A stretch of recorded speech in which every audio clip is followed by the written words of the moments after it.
The Reiner Avram continues telling us that we see, not only that, we see that even by a king, the Torah tells us, Liyar b'lo susim, he shouldn't have too many horses, shouldn't have too many wives.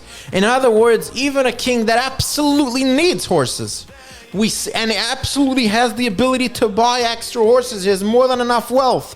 However, we still see the Torah telling us, even when you can, and even when part of it is necessary, just like we discussed about in the previous recording, a person has a big house, he needs a maid, he needs cleaning ladies. But don't go the extra mile. Says the Rabbi Avram, we see that in the Torah B'Malachim. And not only that, we see that by the Avos HaKadoshim. On the one hand, all they asked for was bread to feed their family. On the other hand, we see HaKadosh Baruch Hu gave them incredible wealth. Says Rabbi Avram, two things. The first point is that HaKadosh Baruch Hu gave them wealth because, as the Torah says, they were basically creating a new nation. They were having guests from all over the world. They needed money to take care of all that, not chas v'shalom for moisres, not for things that were absolutely not necessary. More than that, says the Rabbi Avram,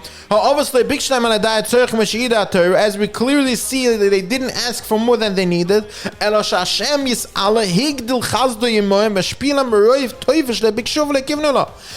Baruch Hu gave them extra. He gave them extra wealth. But they all knew that it didn't come to them for them to have moisres. As we see by Shloime, and v'gam shlish altan esatcha gam oishi gam covered, and by David HaMelech, hat leveled v'sech v'la lebotza. So we see that a person can have wealth, but of course it's not for a person to go and to delve into the extras and moistures that are not necessary.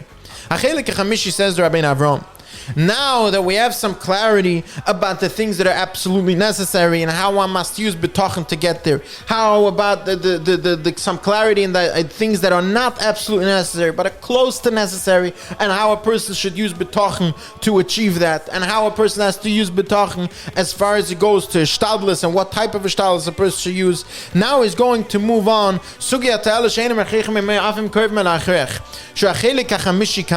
We're going to discuss things that are close to things that are necessary. Says Rabbi Avram, in this fifth chelik, where we're going to go through the idea of things that are a little bit necessary, or maybe necessary, or could be necessary, you don't need much of an arichis. Why? Says Rabbi Avram, something we mentioned previously, because the real Baal Bitachon has no she'ifa to these things.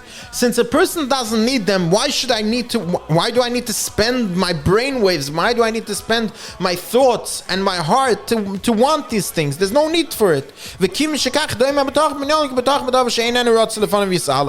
Therefore, it's close to something that Kadosh Baruch Hu doesn't even want you to have, or doesn't even want you to want. Because if it's not necessary, then there's no point in hoping for it and wishing for it, and therefore there's no point in utilizing the tool of Bitachon to get it.